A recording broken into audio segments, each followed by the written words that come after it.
राम दोस्तों, आप सबका मेरे चैनल प्रो बजलू में स्वागत है। आज हम आपको एक ऐसी देवी के बारे में बताने जा रहे हैं जो सूखी रोटी और नमक से भी प्रसन्न हो जाती हैं। माँ धूमावती को भूखी देवी माना जाता है, इसलिए कभी भी उनकी पूजा बिना भूख के नहीं करनी चाहिए। सूखी रोटी पर नमक लगाकर भी माँ को भोग लगाया जा सकता है।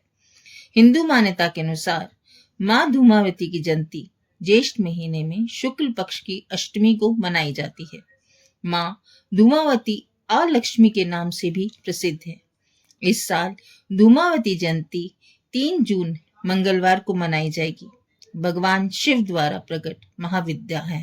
इन्हें भगवान शिव द्वारा प्रकट 7वीं महाविद्या भी कहा जाता है। वे दरिद्रता को दूर करने वाली देवी हैं। उनको दुखों को दूर और गुस्से को शांत करने वाली देवी भी माना जाता है।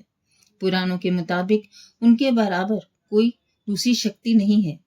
दुख तकलीफों से बचाने के लिए माँ धूमावती की पूजा की जाती है।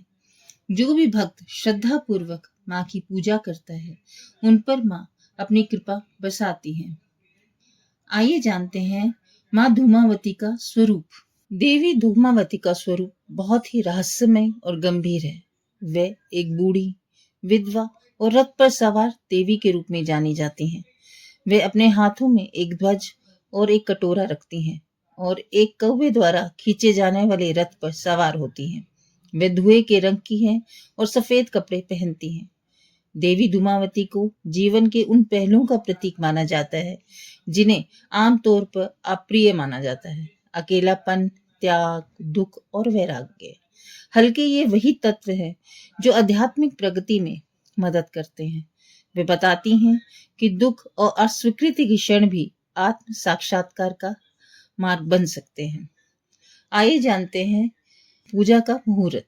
पूजा के लिए पहला शुभ मुहूर्त है सुबह 9:25 से 10:46 तक और दूसरा मुहूर्त है दोपहर 12:13 से 12:56 तक। इन दोनों समय में पूजा करना अति शुभ माना जाता है। दोस्तों, माँ धूमावती की पूजा विधि जानने से पहले उनके कुछ विशेष नियम जान लेते हैं। देवी धूमावती की पूजा आमतौर पर घरों में नहीं की जाती क्योंकि उनका रूप उग्र और विधवा रूप का प्रतीक है। उनकी पूजा केवल त्याग और वैराग्य के मार्ग पर चलने वाले लोग ही करते हैं, जैसे तपस्वी, साधु, योगी या तांत्रिक। देवी के उपासकों को विशेष संयम और नियमों का पालन करना चाहिए, जैसे सात्विक जीवन शैली, एकांत, ध्यान, ब्रह्मचर्य और मानसिक संयम, रात्रि जागरण और तांत्रिक मंत्रों का जाप। ये देवी साधक को उसके कर्म फल और दुखों से मुक्ति का मार्ग दिखाती हैं। आइए जानते हैं कैसे करें माँ धूमावती की पूजा। माँ धूमावती की जयंती के दिन सुबह जल्दी उठकर पहले स्नान करें। उसके बाद पूजा की जगह को गंगा जल से पवित्र कर ले। फिर माता की तस्वीर के सामने धूप, दीप, फल, चावल और संदूर से उनका पूजन करें और भोग लगाएं। पूजा के आखिर में जो भी गलती हो उसकी माफी मांग लें। इसके साथ ही माता से संकट दूर करने और कष्ट हरने की कामना करें। आइए जानते हैं देवी को किस चीज का भोग लगाए। माँ धूमावती ने पापियों के नाश के लिए अवतार लिया था, इसलिए वे ज्येष्ठा भी कहलाती हैं। उनकी पूजा करना काफी फलकारी है। माँ की पूजा धन प्राप्ति के लिए भी की जाती है। उनकी साधनाएं साधारण नहीं बल्कि उग्र होती है। मध्य प्रदेश के दतिया में माँ धूमावती का बड़ा मंदिर है। खास बात यह है, इन देवी को भोग में मीठा नहीं बल्कि नमकीन चढ़ाया जाता है। दतिया पीठ में माँ को कचौड़ी और पकोड़े का भोग लगाया जाता है। दोस्तों, आइए जानते हैं गुरु आदेश के बिना ना करें माँ धूमावती की पूजा। माँ धूमावती को भूखी देवी माना जाता है, इसलिए कभी भी उनकी पूजा बिना भोग के नहीं करनी चाहिए। सूखी रोटी पर नमक लगाकर भी माँ को भोग लगाया जा सकता है, जिससे वो प्रसन्न हो जाती हैं। कहा जाता है माँ को रोटी भी बहुत प्रिय है। जिस पर भी माँ की कृपा बरस जाती है, सब कष्ट कट जाते हैं। उसके पास धन वैभव की कभी कमी नहीं आती।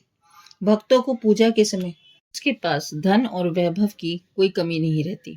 भक्तों को पूजा के समय धूमावती स्रोत का पाठ करना चाहिए। वैसे गुरु के आदेश के बिना माँ की पूजा नहीं करनी चाहिए, लेकिन अगर आपके पास गुरु नहीं है तो भगवान शिव को गुरु मानकर आप ये पूजा कर सकते हैं। आइए जानते हैं माँ धूमावती की कथा। एक कथा के मुताबिक जब सती ने यज्ञ में खुद को भस्म कर दिया था, उस समय जो धुआं निकला था उसे माँ धूमावती का जन्म हुआ। वही दूसरी कथा इस प्रकार है। एक बार देवी पार्वती भगवान शिव के साथ कैलाश पर्वत पर यात्रा कर रही थी। रास्ते में उन्हें बहुत भूख लगी। उन्होंने भगवान शिव से भोजन मांगा, लेकिन शिव जी ने उन्हें प्रतीक्षा करने के लिए कहा। समय बीतता गया और देवी की भूख बढ़ती गई।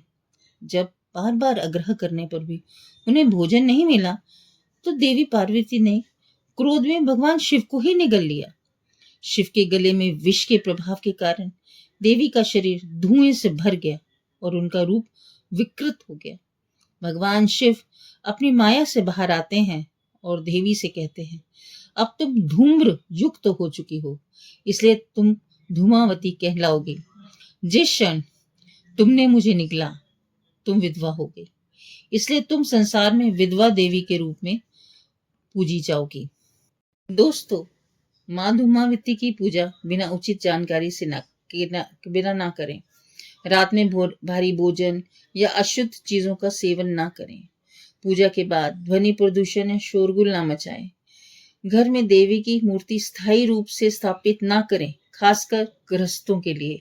धूमावती जयंती केवल देवी धूमावती का पूजा का पर्व ही नहीं, बल्कि ये त्याग, आत्म साक्षात्कार और आध्यात्मिकता की ओर बढ़ने का एक विशेष अवसर है। देवी का उग्र और रहस्यमय स्वरूप हमें सिखाता है कि दुख, वैराग्य और एकांत भी आध्यात्मिक उन्नति का साधन हो सकते हैं। धूमावती जयंती जो 3 जून 2025 को मनाई जाएगी, साधकों, उपासकों और तंत्रिकों के लिए ये विशेष महत्व रखती है। इस दिन विधि पूर्वक पूजा करने से देवी की कृपा प्राप्त होती है और जीवन के गूढ़ रहस्यों को समझने का मार्ग प्रशस्त होता है। दोस्तों, माँ धूमावती आप पर अपनी कृपा बनाए रखें। जय श्री राम।